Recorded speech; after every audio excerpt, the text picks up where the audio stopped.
जय हिंद दोस्तों, रक्षित खन्ना के चैनल में आपका स्वागत है। दोस्तों कैसे हैं आप? उम्मीद करता हूं कि आप अच्छे होंगे। दोस्तों जैसा आपको पता है, भारत सरकार ने 8 सीपीसी के टर्म ऑफ रेफरेंस फाइनलाइज कर दिए हैं। भारत सरकार ने टर्म ऑफ रेफरेंस पर गैजेट नोटिफिकेशन निकाल दिया है। अब पे कमीशन बैठेगा और पे कमीशन 8 सीपीसी पर काम करेगा। यानी भारत सरकार के डायरेक्शंस पर पे कमीशन काम करेगा 8 सीपीसी पे। पे कमीशन को बहुत सी बातें ध्यान में रखकर 8 सीपीसी पर रिपोर्ट बनानी होगी। अब दोस्तों मैं बात करूंगा पूर्व सैनिकों की मांगों के बारे में। क्या पे कमीशन के पास पूर्व सैनिकों की मांगे जाएंगी? कौन भेजेगा पूर्व सैनिकों की मांगे पे कमीशन के पास? क्या अधिकारी भेजेंगे, क्या जेसीओज भेजेंगे, या फिर ओआरस भेजेंगे, या फिर मिनिस्ट्री ऑफ डिफेंस भेजेगा? दोस्तों अधिकारी हो गए या फिर जेसीओज हो गए या फिर ओआरस हो गए, ये अपनी रिपोर्ट बना सकते हैं, अपनी रिपोर्ट तैयार कर सकते हैं कि इसमें ये मांगे हैं, ये पूरी होनी चाहिए जब भी पे कमीशन 8 सीपीसी पर काम करे। जितनी भी मांगे हैं वो जानी चाहिए मिनिस्ट्री ऑफ डिफेंस के पास, और मिनिस्ट्री ऑफ डिफेंस से आपकी मांगे जानी चाहिए सीधा पे कमीशन के पास। ये काम मिनिस्ट्री ऑफ डिफेंस का है। मिनिस्ट्री ऑफ डिफेंस को यह पता होना चाहिए कि पूर्व सैनिकों की कौन कौन सी मांगे हैं, कौन कौन सी ऐसी मांगे हैं जो 7 सीपीसी में पूरी नहीं हुई और अब 8 सीपीसी में पूरी होनी चाहिए। दोस्तों जैसा आपको पता है, जो अभी गैजेट नोटिफिकेशन निकाला गया है वित्त मंत्रालय की तरफ से, डिपार्टमेंट ऑफ एक्सपेंडिचर की तरफ से 8 सीपीसी के टर्म ऑफ रेफरेंस पर, उसमें एक दो इंपॉर्टेंट बात लिखी हुई है कि पे कमीशन मंत्रालयों से रिपोर्ट्स मंगा सकता है, डॉक्यूमेंट मंगा सकता है सहायता के लिए। अब दोस्तों मिनिस्ट्री ऑफ डिफेंस भी डॉक्यूमेंट दे सकता है पे कमीशन को कि ये मांगे हैं पूर्व सैनिकों की, इनको पढ़िए, समझिए और इस पर काम करिए। अब दोस्तों कुछ डॉक्यूमेंट, कुछ कागज मैं आपको समझाना चाहूंगा पूर्व सैनिकों की मांगों से संबंधित।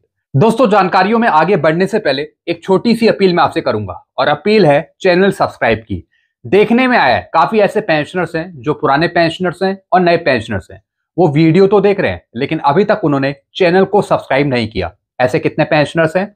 34.1%। तो दोस्तों मैं आपसे अपील करता हूं कि अगर आप कंटिन्यू मेरे वीडियो देखते हैं, अगर आपने अभी तक चैनल को सब्सक्राइब नहीं किया, तो दोस्तों आप सबसे पहले चैनल को सब्सक्राइब कर लीजिए, ताकि आपको बेहतरीन जानकारियां, नई जानकारियां, एडवांस जानकारियां आपको तुरंत मिल पाए। चैनल सब्सक्राइब करने के या फिर वीडियो देखने के आपको एक भी पैसे नहीं देने, सब कुछ आपके लिए फ्री में है। तो दोस्तों इस वीडियो को भी देखने से पहले आप सबसे पहले चैनल को सब्सक्राइब कर लीजिए। साथ ही साथ दोस्तों जो ये परसेंटेज है चैनल सब्सक्राइब का 65%, इसे बढ़ाकर आप 100% करें, क्योंकि इस चैनल के माध्यम से, वीडियो के माध्यम से आपको सटीक ऑथेंटिक जानकारियां ही दी जाएंगी। तो फटाफट जल्द से जल्द चैनल को सब्सक्राइब कर लीजिए। चलते हैं दोस्तों, आप जानकारियों में आगे बढ़ते हैं। दोस्तों 7 सीपीसी में कुछ इशू रेज करे गए थे, कुछ मांग उठाई गई थी एक्स सर्विसमैन एसोसिएशन के द्वारा, और दोस्तों ये मांगे भेजी गई थी मिनिस्ट्री ऑफ डिफेंस को, रक्षा मंत्रालय को, और फिर रक्षा मंत्रालय ने भी जवाब दिया था आपकी मांगों को लेकर। क्या आपकी मांगे मानी जा सकती हैं या नहीं मानी जा सकती? और दोस्तों ये जवाब दिया था अंडर सेक्रेटरी ने। जी हां दोस्तों, जो अंडर सेक्रेटरी हैं उन्होंने ये जवाब दिया था भारत सरकार के। अब दोस्तों कुछ मांगे के बारे में हम डिस्कस करेंगे, जो आपकी मांगे हैं उनके बारे में हम जानेंगे, और यही मांगे 8 सीपीसी के समक्ष उठनी चाहिए। जो पे कमीशन है जो 8 सीपीसी पर काम करेगा, उनको ये मांगे पहुंचानी चाहिए मिनिस्ट्री ऑफ डिफेंस की तरफ से। हालांकि भारत सरकार ने पहले ही मना कर दिया है कि पूर्व सैनिकों की पे पेंशन में, फिटनेस फैक्टर में कोई गलती नहीं है, ऐसा भारत सरकार को लगता है। लेकिन दोस्तों अब जो पे कमीशन बैठा है, नया पे कमीशन बैठा है 8 सीपीसी का, उसको ये बातें जाननी चाहिए और फिर उस पर काम करना चाहिए, तभी हमारी मांगे पूरी हो सकती हैं 8 सीपीसी में। नहीं तो फिर आगे चलकर धरना प्रदर्शन होगा, फिर से नारे लगाए जाएंगे, फिर से कहीं ना कहीं चक्का जाम होगा। तो इन चीजों से बचने के लिए आपकी जो मांगे हैं वो 8 सीपीसी में पूरी होनी चाहिए। सबसे पहले तो है, जब पे कमीशन काम करेगा 8 सीपीसी पे, तो दोस्तों मिनिस्ट्री ऑफ डिफेंस को पूर्व सैनिकों की मांगे देनी पड़ेंगी, ताकि पे कमीशन उन चीजों को देखे समझे। अब दोस्तों यहां पे देखिए, जो आपकी मांगे दी गई थी 7 सीपीसी में, सबसे पहली आपकी मांग थी फिटमेंट फैक्टर के बारे में। फिटमेंट फैक्टर फॉर जेसीओस is only 2.57 and for officers it is 2.81। जी हाँ दोस्तों, सबसे पहले दोस्तों पूर्व सैनिकों ने डिमांड उठाई थी कि अधिकारियों का फिटमेंट फैक्टर 2.81 है, बल्कि ओआर जेसीओस का है 2.57। ऐसा क्यों? पूर्व सैनिकों ने डिमांड उठाई थी कि हमारा फिटमेंट फैक्टर बराबर होना चाहिए या फिर ज्यादा होना चाहिए पे और पेंशन पे। तो दोस्तों मिनिस्ट्री ऑफ डिफेंस ने भारत सरकार ने जवाब दिया था कि पे मैट्रिक्स में पे बनाने के लिए, बेसिक पे बनाने के लिए अलग अलग लेवल वाइज, पे बैंड वाइज अलग अलग फिटमेंट फैक्टर यूज करे गए 7 सीपीसी की पे मैट्रिक्स में। यानी भारत सरकार को कोई खामी नजर नहीं आई थी फिटमेंट फैक्टर को लेके। इन्होंने बताया था कि जो PB1 है, यानी कि सिपाही, नायक और हवलदार, इनको दिया गया 2.57। पे मैट्रिक्स की बात कर रहा हूं, पे मैट्रिक्स की, जो 7 सीपीसी की पे मैट्रिक्स में सिपाही, नायक, हवलदार को 2.57 दिया गया। फिर दोस्तों नायब सूबेदार, सूबेदार मेजर, इनको दिया गया 2.62 फिटमेंट फैक्टर दिया गया। फिर दोस्तों जो ऊपर लेवल के रैंक हैं, जैसे कि ऑनरी लेफ्टिनेंट या फिर ऑनरी कैप्टन, ऑनरी कमीशन जो रैंक्स हैं, उनको दिया गया 2.67, यानी पे बैंड 3 में उनको रखा गया। फिर जो उससे ऊपर लेवल के अधिकारी है, जैसे कि मेजर जनरल, कर्नल, कैप्टन, उनको दिया गया दोस्तों 2.81 या फिर 2.72 या फिर 2.78। पे मैट्रिक्स की बात कर रहा हूं। लेकिन दोस्तों पे कमीशन या फिर जो भारत सरकार है, उन्होंने जो पे मैट्रिक्स बनाई थी वो बिल्कुल सही पे मैट्रिक्स बनाई थी, ऐसा भारत सरकार का कहना है। उसमें कोई कमी नजर नहीं आई भारत सरकार को या फिर पे कमीशन को जब 7 सीपीसी का बैठा था। तो दोस्तों फिटमेंट फैक्टर आपका बढ़ाना वो पे कमीशन के हाथ में है। जो अब पे कमीशन बैठा है 8 सीपीसी का, उसके हाथ में है कि आपका फिटमेंट फैक्टर वो कितना डिसाइड करता है। अब दोस्तों जो ये फिटमेंट फैक्टर डिसाइड करा है, ये पोस्ट के हिसाब से, डेजिग्नेशन के हिसाब से सेट करा है। पे मैट्रिक्स में अलग अलग पे लेवल वाइज 8 सीपीसी में भी पे लेवल्स होंगे 1 2 3 4 5 6, लेकिन ग्रेड पे नहीं होगा। 8 सीपीसी में आपके पे लेवल होंगे और उसके हिसाब से पे लेवल वाइज, पे बैंड वाइज आपका फिटमेंट फैक्टर तय होगा। पे मैट्रिक्स में भी अलग अलग फिटमेंट फैक्टर इस्तेमाल होंगे 8 सीपीसी की पे मैट्रिक्स में।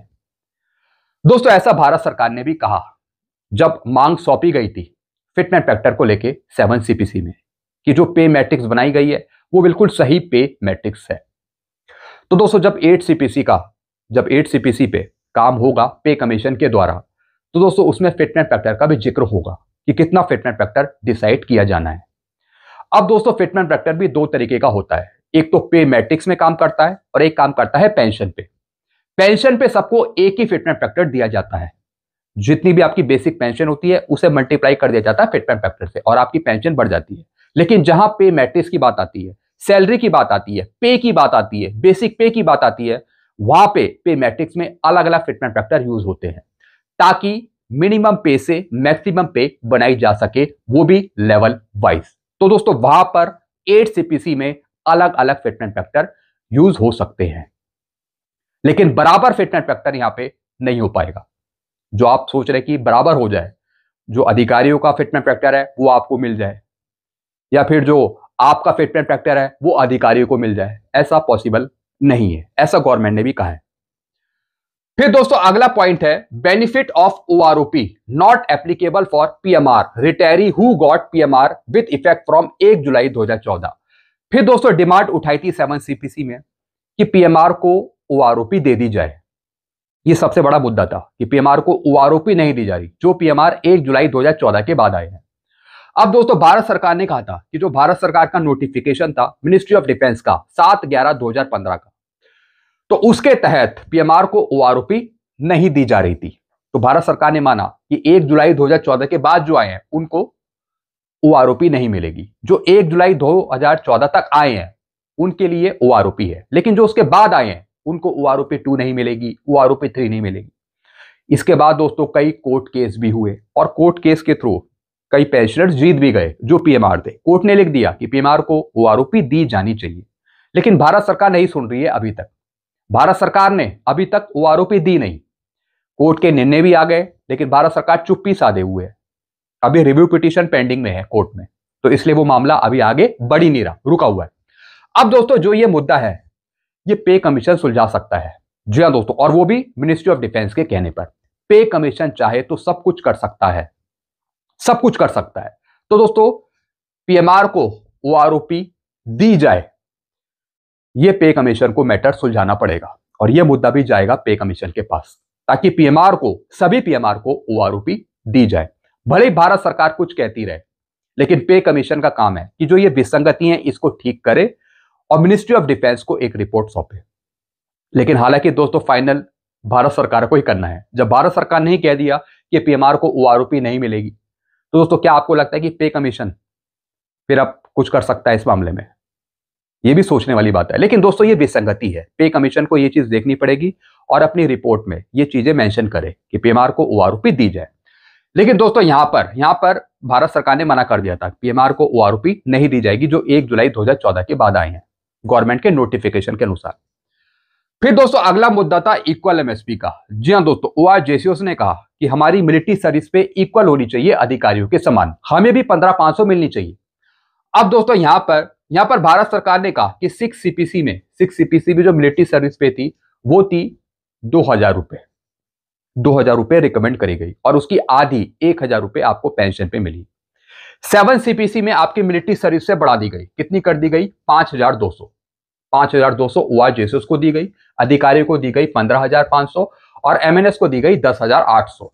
अब दोस्तों सुप्रीम कोर्ट ने कहा कि ये काम पे कमीशन का है या फिर सरकार का है। मिलिट्री सर्विस पे को बढ़ाना घटाना ये सब पे कमीशन का काम है, और दोस्तों ये मामला पे कमीशन का ही है, ये मामला पे कमीशन का है।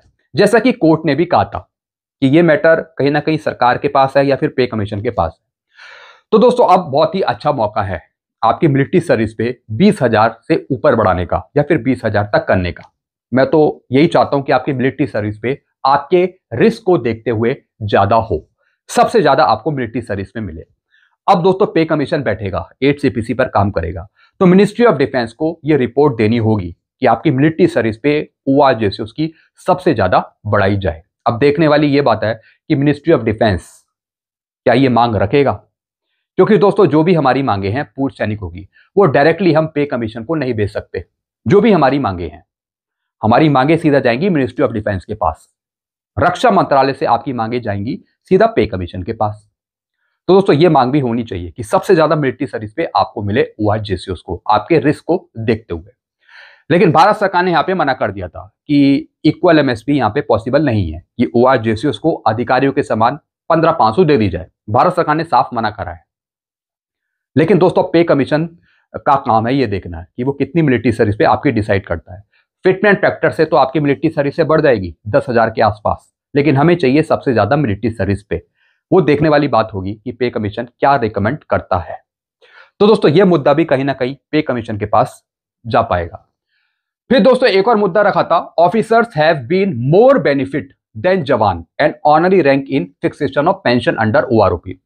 फिर दोस्तों यहां पे ओआरजेसीओस ने मांग रखी थी कि अधिकारियों की पे पेंशन, डिसेबिलिटी पेंशन हमेशा ज्यादा बढ़ रही है और उसके मुकाबले ओआरजेसीओस की बहुत ही कम बढ़ रही है। ऐसा क्यों? तो दोस्तों भारत सरकार ने कहा था कि जो हम ओआरओपी बना रहे हैं, वन रैंक वन पेंशन बना रहे हैं, वो किसके आधार पे बना रहे हैं? मिनिमम और मैक्सिमम के आधार पे, एवरेज के अनुसार। यानी जिसकी पेंशन एवरेज से ज्यादा है, एवरेज से ज्यादा हो रही है, तो उनकी पेंशन प्रोटेक्ट कर दी जा रही है, और जिनकी पेंशन एवरेज से कम है तो उनको एवरेज तक पहुंचाया जा रहा है और उनकी पेंशन बढ़ रही है। यानी आधे जनों की पेंशन बढ़ रही है और आधे जनों की पेंशन नहीं बढ़ रही। ऐसा गवर्नमेंट ने बताया था कि हम मैक्सिमम मिनिमम लेके एवरेज लेके पेंशन बढ़ा रहे हैं, और इन्होंने कहा था कि कोई खामी नहीं है, क्योंकि हमने जो फॉर्मूला एडॉप्ट करा है वो एवरेज का फॉर्मूला एडॉप्ट करा है। जैसे कि दोस्तों आपको ओआरओपी 2 मिली थी, तो उसमें 2018 का वर्ष लिया था, कैलेंडर ईयर लिया था, और उसमें जितने रिटायरी आए थे तो उनकी पेंशन में से, पे में से मिनिमम मैक्सिमम निकाला गया, एवरेज निकाल के आपको पेंशन दी गई।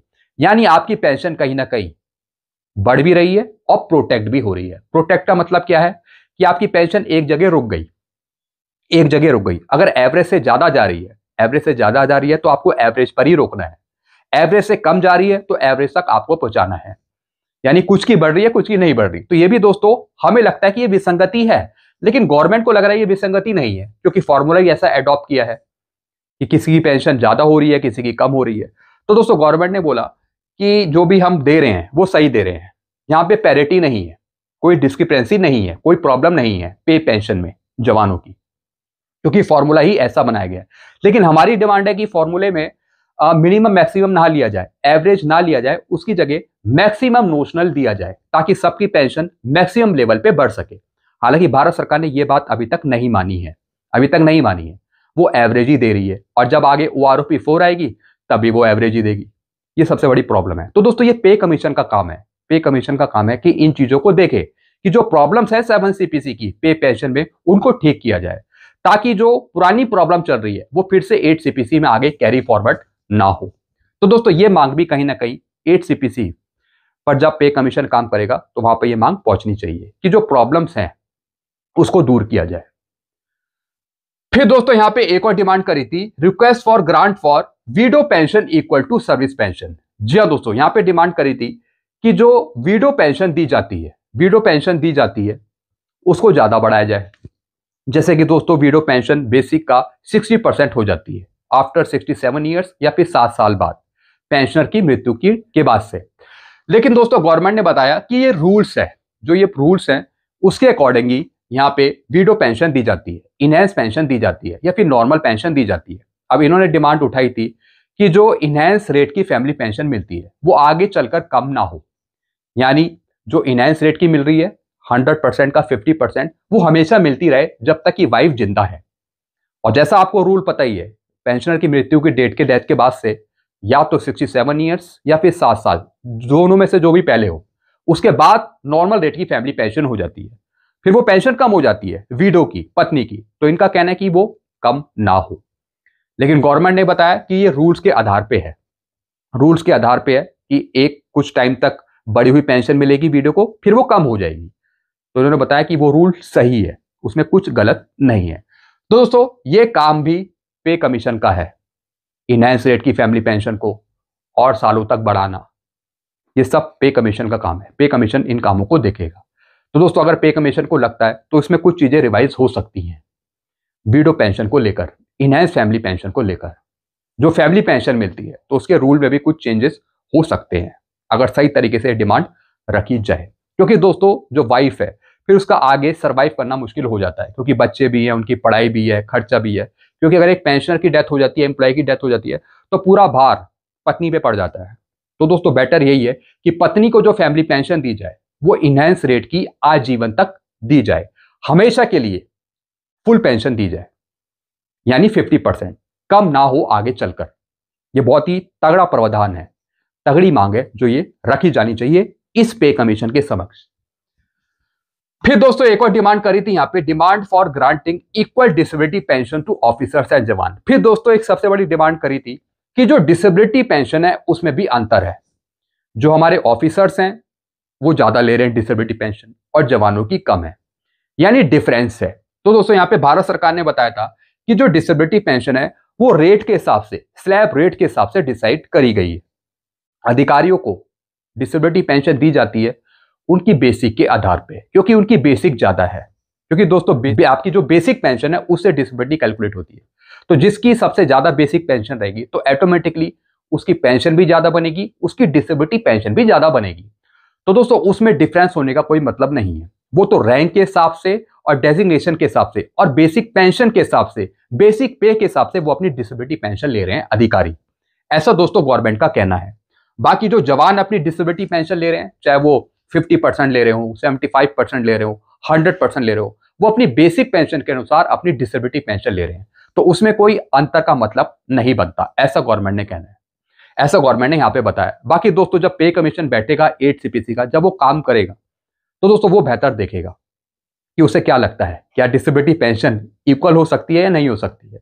अगर कुछ डिसेबिलिटी पेंशन में स्लैब रेट को अगर कुछ चेंज करना चाहे तो पे कमीशन कर सकता है, लेकिन भारत सरकार ने यहाँ पे मना कर दिया था कि जो डिसेबिलिटी पेंशन है वो इक्वल नहीं की जा सकती। फिर दोस्तों यहाँ पे एक और मुद्दा उठा था, क्या मुद्दा उठा था, request for grant for service pension to the personnel who rendered service less than 15 years and participated in 1965 and 1970 wars. जी हाँ दोस्तों, फिर दोस्तों डिमांड उठी थी कि कई ऐसे पेंशनर्स हैं जिनकी मिनिमम सर्विस 15 साल नहीं है, 15 साल से कम है, लेकिन उनको पेंशन नहीं दी जा रही। तो गवर्नमेंट ने कहा था कि मिनिमम सर्विस यहाँ पे 15 साल की होनी चाहिए, जेसीओस या फिर ओआरस की। अधिकारियों के मामले में 20 साल सर्विस चाहिए मिनिमम सर्विस, तब उनको पेंशन मिलेगी। और ओआरस जेसीओस के मामले में मिनिमम सर्विस 15 साल की होनी चाहिए। तो दोस्तों ये मांग उठी थी कि जिनकी कम सर्विस है, 15 साल से कम सर्विस है, उनको सर्विस पेंशन नहीं दी जा रही। तो दोस्तों गवर्नमेंट ने बताया था कि रूल्स के आधार पे जो अधिकारी हैं उनको मिनिमम पेंशन दी जाएगी जब उनकी 20 साल की सर्विस पूरी होगी। और ओआरस जेसीओस के मामले में उनकी 15 साल की मिनिमम सर्विस होनी चाहिए, तब उनको पेंशन मिल पाएगी। तो दोस्तों इस रूल के मुताबिक गवर्नमेंट ने माना कि इसमें कोई विसंगति नहीं है। अगर 15 साल की मिनिमम सर्विस है तभी वो सर्विस पेंशन लेने के लिए एलिजिबल है ओआरस जेसीओस। लेकिन दोस्तों कई कोर्ट के निर्णय है कि 14 साल पर भी आपको सर्विस पेंशन मिल जाएगी, लेकिन कोर्ट केस करना पड़ेगा। अगर कोर्ट लिख के देता है, जजमेंट आपके फेवर में आता है, तो आपको फिर सर्विस पेंशन मिल जाएगी। अब दोस्तों अगर ये मुद्दा भी पे कमीशन के पास जाता है तो पे कमीशन को ये चीज देखनी पड़ेगी, यानी जिनकी सर्विस 15 साल से कम है उनको भी सर्विस पेंशन दे दी जाए 8 सीपीसी में। ये भी बहुत ही अच्छा मुद्दा है, क्योंकि दोस्तों कई जो पेंशनर्स है फिर वो कोर्ट केस करते हैं, उनकी फीस जाती है, वकीलों को फीस देते हैं, बहुत सी दिक्कतें हैं। तो बेटर यही है कि पे कमीशन इस मसले को सुलझा दे, यानी 15 साल से जिनकी कम सर्विस है, यानी एक क्राइटेरिया बना दे कि 10 से 15 साल के बीच में जिनकी सर्विस है उनको पेंशन दे दी जाए। बहुतों की प्रॉब्लम दोस्तों सॉल्व हो जाएगी अगर पे कमीशन ये काम कर देता है। फिर दोस्तों अगली डिमांड उठाई थी, demand for enhancement for reservist pension and grant benefit of OROP, यानी जो रिजर्विस्ट पेंशनर्स हैं उनको बढ़ी हुई पेंशन दी जाए और साथ ही साथ ओआरओपी का फायदा दिया जाए। जैसा आपको पता है रिजर्विस्ट पेंशनर्स को 2/3 पेंशन मिल रही है एक सिपाही की, तो मिनिमम तो 9,000 ही है, और कई सालों से डिमांड उठ रही है कि 9,000 से ज्यादा कम से कम 15,000 के आसपास, 12,000 के पास इनकी पेंशन सेट करी जाए। लेकिन गवर्नमेंट ने नहीं सुना, क्योंकि गवर्नमेंट ने माना कि ये रिजर्विस्ट है, ये पेंशन के दायरे में है ही नहीं पूरी तरीके से, इसलिए इनकी मैक्सिमम पेंशन तो नहीं होगी। सिपाही की 2/3 पेंशन मिल जाएगी। तो दोस्तों यही यहाँ पे लिखा है, यानी 9,000 एक मिनिमम पेंशन है 7 सीपीसी की। हालांकि दोस्तों जब 8 सीपीसी आएगा तो ऑटोमेटिकली इनकी पेंशन ज्यादा हो जाएगी, यानी जो मिनिमम पेंशन है 9,000 रुपए, उससे तो ज्यादा बढ़कर ही मिलेगी 8 सीपीसी में, जब फिट एंड फैक्टर 9,000 पे लगाया जाएगा। लेकिन बात आती है इक्वलिटी की, ज्यादा की। तो दोस्तों यहां पर गवर्नमेंट ने माना कि ज्यादा पेंशन, इनहेंसमेंट की जो पेंशन है वो रिजर्विस्ट को नहीं मिल पाएगी, जो मिनिमम पेंशन है वो ही मिलेगी, भले ही आगे चलकर वो बढ़ा दी जाए, मिलेगी लेकिन 2/3 एक सिपाही का ही। तो दोस्तों 8 सीपीसी में इनकी पेंशन बढ़ तो जाएगी। कई रिजर्विस्ट मेरे से पूछ रहे थे कि हमारी पेंशन बढ़ेगी नहीं बढ़ेगी, इनकी बढ़ जाएगी दोस्तों 8 सीपीसी में पेंशन। लेकिन दोस्तों अगर हम ओआरओपी देने की बात करें तो गवर्नमेंट ने मना करा है कि रिजर्विस्ट को ओआरओपी नहीं दी जाएगी, ऐसा इनका कहना है गवर्नमेंट का। बाकी देखेंगे कि पे कमीशन क्या रिकमेंड करता है। फिर दोस्तों डिमांड करी गई थी रैंक वेटेज की। जो रैंक वेटेज आपको पहले दिया जाता था उसको दोबारा बहाल कर दिया जाए 7 सीपीसी में। तो दोस्तों गवर्नमेंट ने कहा था कि 6 सीपीसी से पहले, छठे वेतन आयोग से पहले आपको रैंक वेटेज दिया जाता था, लेकिन दोस्तों 6 सीपीसी में आपको पेंशन दी जाने लगी लास्ट पे डॉन का 50% पेंशन। और दोस्तों जो डी लिंकिंग का एरियर है वो भी आपको दिया गया 1/1/2006 से 30 जून 2014 तक का, यानी 33 ईयर्स का जो आपका जो भी डी लिंकिंग का जो एरियर था वो आपको दे दिया गया 1/1/2006 से।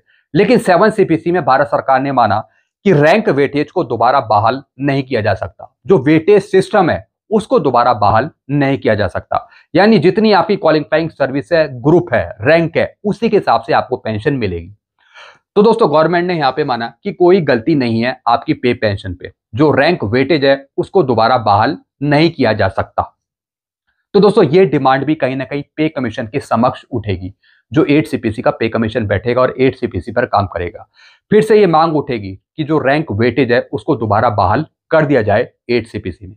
लेकिन दोस्तों ये जो मसला है ये थोड़ा मुश्किल है, क्योंकि दोस्तों ये बहुत पहले का मसला है जिसका डिफरेंस एरियर आपको दे दिया गया है 1/1/2006 से 30 जून 2014 तक का। रैंक वेटेज को दोबारा बहाल करना मुश्किल है। साथ ही साथ दोस्तों ओआरओपी में तो संशोधन किया जा सकता है, ओआरओपी के फॉर्मूले को चेंज किया जा सकता है, ऐसा तो दोस्तों मेरा मानना है। तो दोस्तों ये भी पे कमीशन का काम है। फिर दोस्तों डिमांड करी थी लास्ट पे डॉन का 75% पेंशन दी जाए। तो दोस्तों गवर्नमेंट ने कहा था कि there is no proposal under examination for changing the existing policy. यानी जो अभी की जो पॉलिसी है, अभी का रूल है, वो है लास्ट पे डॉन का 50% पेंशन देना। तो इस पॉलिसी को भारत सरकार ने कहा कि ये पॉलिसी चेंज नहीं होगी और ना ही ऐसा कोई प्रपोजल अभी पेंडिंग में है। डिमांड करी गई थी कि लास्ट पे डॉन का 50% पेंशन की जगह 75% पेंशन दी जाए। तो दोस्तों अब जो पे कमीशन बैठेगा 8 सीपीसी पर काम करेगा। अब देखने वाली बात होगी क्या वो इस पॉलिसी को चेंज करता है या फिर यही पॉलिसी आगे चलने देता है। तो दोस्तों अगर लास्ट पे डॉन का 75% पेंशन मिल जाती है तो दोस्तों फिर आपकी पेंशन हाइक हो जाएगी, पेंशन आपकी बढ़ जाएगी। जो अभी आपको 50% पेंशन मिल रही है लास्ट पे डॉन का, वो आपको फिर 75% पेंशन मिल पाएगी। और दोस्तों इसका इंपैक्ट फैमिली पेंशन भी पड़ेगा, इनहेंस रेट पे और नॉर्मल रेट पे। अगर ऐसा होता है, अगर पे कमीशन इस चीज को चेंज करता है तो काफी चीजें बदल जाएंगी पेंशन पे। 75% मिलती है तो ऑटोमेटिकली आपकी बेसिक पेंशन ज्यादा हो जाएगी। जो फैमिली पेंशन ले रही है इनहेंस रेट की, नॉर्मल रेट की, उस पर भी इफेक्ट पड़ेगा। तो दोस्तों ये प्रपोजल भी कहीं ना कहीं इस पे कमीशन के पास जाएगा। फिर दोस्तों एक और डिमांड थी। क्या डिमांड थी? कि 2006 से जो पहले आए हैं उनको एमएससीपी दी जाए। जी हाँ दोस्तों ये सबसे बड़ी डिमांड है, अभी तक की सबसे बड़ी डिमांड है। 2006 से जो पहले आए हैं पेंशनर्स, उनकी जो पेंशन में विसंगतियां हैं, यानी उनको एमएससीपी जो नहीं दी जा रही वो एमएससीपी दे दी जाए। तो दोस्तों ये जो मामला है, ये मामला पे कमीशन के पास जरूर जाना चाहिए ताकि पे कमीशन इन चीजों को हल कर पाए। ये सबसे बड़ी विसंगति है कि 2006 से जो पहले आए हैं उनको एमएससीपी नहीं दी जा रही। भारत सरकार ने क्या कहा था? The MSCP benefit is for serving personnel as one of the improve service condition and is allowed based on fulfillment of certain prescribed condition. Hence, the same cannot be allowed to those who have not earned the benefit being retiree of prior to the implementation of scheme. इन्होंने माना कि जो MSCP दी गई है वो दी गई है 1/1/2006 से। एमएससीपी किस कंडीशन में मिलती है? यानी अगर सर्विस के दौरान किसी जवान को प्रमोशन नहीं दिया जाता, प्रमोशन नहीं मिलता, तब उनको एमएससीपी दी जाती है। लेकिन जो एमएससीपी दी जा रही है वो किसी रूल के तहत दी जा रही है और रूल्स के अंतर्गत नहीं कहा गया कि 2006 से जो पहले आए हैं उनको एमएससीपी दी जाए। तो दोस्तों गवर्नमेंट ने यहां पे साफ मना कर दिया था कि ऐसा कोई रूल नहीं है कि 2006 से पहले वालों को एमएससीपी दी जाए। लेकिन दोस्तों रूल तो बदलने पड़ते हैं ना, खाली एक बार रूल लिख दे गए हैं, अब ऐसा थोड़ी कि वो हमेशा चलते रहेंगे। रूल तो होते ही चेंज करने के लिए हैं जब भी कोई पे कमीशन बैठता है। अगर आप मेरी बात से एग्री करते हैं जरा कमेंट में लिखेगा।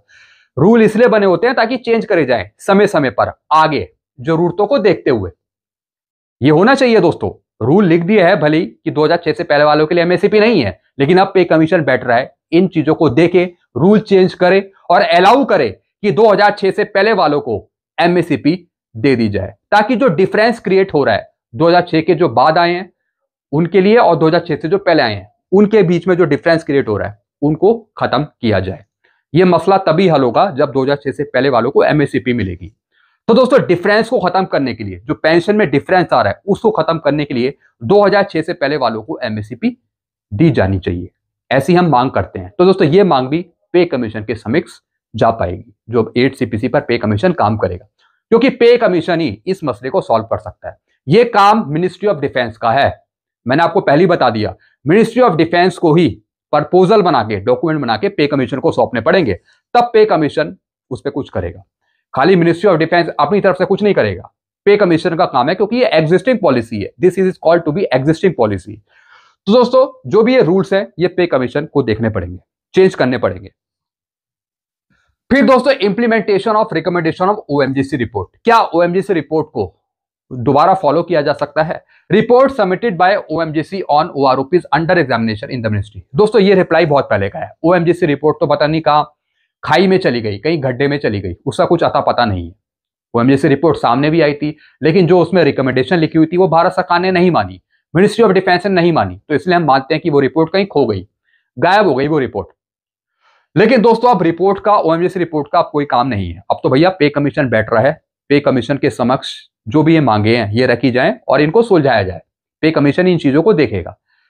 तो दोस्तों यहां पर ओएमजीसी रिपोर्ट का मेरे को नहीं लगता कोई मतलब है। मेन तो दोस्तों जो काम है वो अभी रियलिटी में पे कमीशन का है। पे कमीशन को आप रिपोर्ट सौंपें, पूरी मांगे लिखें उसमें और तब सॉल्व करवाएं। मैं मिनिस्ट्री ऑफ डिफेंस की बात कर रहा हूं। फिर दोस्तों डिमांड उठाई थी payment of x gratia award की, ईसीओस के लिए या फिर एसएससीओस के लिए, जिन्होंने 1965 की लड़ाई लड़ी है या फिर 1971 की लड़ाई लड़ी है। गवर्नमेंट ने माना कि no such policy to grant ex gratia award, ऐसी कोई पॉलिसी नहीं है जिसमें एक्स ग्रेशिया अवार्ड किया जाए एसएससीओस को या फिर एसीओ को, जो 1965 या फिर 1971 की लड़ाई। हालांकि दोस्तों ये एक्स ग्रेशिया अमाउंट की बात कर रहे हैं, एक्स ग्रेशिया अवार्ड की, तो गवर्नमेंट ने बोला कि ऐसा कोई प्रपोजल नहीं है। खैर दोस्तों, जो हमारी मेन मांगे थी जो मैंने आपको ऊपर समझाई हैं, एक तो फिटमेंट फैक्टर के बारे में, 2006 से जो पहले आए हैं उनको एमएससीपी मिले, लास्ट पे डॉन का 75% पेंशन मिले, और जो रैंक वेटेज है, यहाँ पे तो मुश्किल है कि रैंक वेटेज को बहाल किया जाए, लेकिन फिर भी मांग में शामिल कराए। फिर दोस्तों पीएमआर को ओआरओपी दे दी जाए, पीएमआर को ओआरओपी में शामिल किया जाए, साथ ही साथ जो रिजर्विस्ट पेंशन है उनकी भी पेंशन को यहाँ पे ज्यादा बढ़ाया जाए। मिलिट्री सर्विस पे उसको कहीं ना कहीं यहाँ पे ज्यादा बढ़ाया जाए ओआरजीसीओस के लिए। सारी मांग दोस्तों इसमें रखी है। तो दोस्तों ये पूरा एक चिट्ठा बना के, पूरा डॉक्यूमेंट बना के पे कमीशन को जाना चाहिए। पे कमीशन इन चीजों को देखे और उस पर काम करे और सारी चीजें फिर आपकी रिवाइज करे। बाकी देखेंगे दोस्तों कि पे कमीशन अपनी रिपोर्ट क्या देता है 8CPC पे, क्योंकि दोस्तों ये सारे मसले कहीं ना कहीं 8CPC से संबंधित है, जो 8CPC में कहीं ना कहीं सॉल्व हो सकते हैं। तो हम तो ऐसी उम्मीद ही करते हैं कि जितनी भी ऐसी ये प्रॉब्लम्स हैं जो 7CPC से चली आ रही हैं या फिर उससे पहले से चली आ रही हैं, ये सारी प्रॉब्लम्स 8CPC में दूर हो जाए और पे कमीशन एक परफेक्ट रिपोर्ट बना के भेजे भारत सरकार को 8CPC की। अगर आप मेरी बात से एग्री करते हैं तो जरा कमेंट में जरूर बताइएगा। बाकी आपके अपने विचार क्या हैं, आपके अपने सुझाव क्या हैं, जरूर कमेंट में लिखिएगा, क्योंकि दोस्तों आपके विचार जो आप लिखते हैं वो काफी इंटरेस्टेड रहते हैं। जब मैं पढ़ता हूं तो मुझे भी काफी अच्छा लगता है कि आपका भी सपोर्ट है, आपके विचार भी बहुत ही इंपॉर्टेंट है मेरे लिए, जिस तरीके से मैं आपको ये जानकारियां देता हूं। तो अपने विचार सुझाव जरूर कमेंट में लिखिएगा कि आप क्या चाहते हैं, इन चीजों से आप क्या समझते हैं। इस रिपोर्ट में भारत सरकार ने कोई सूटेबल रिप्लाई नहीं दिया जा, कुछ भी सही बात नहीं की थी भारत सरकार ने, जिससे हमें लगे कि ये मांगे पूरी हो सकती है 7CPC में।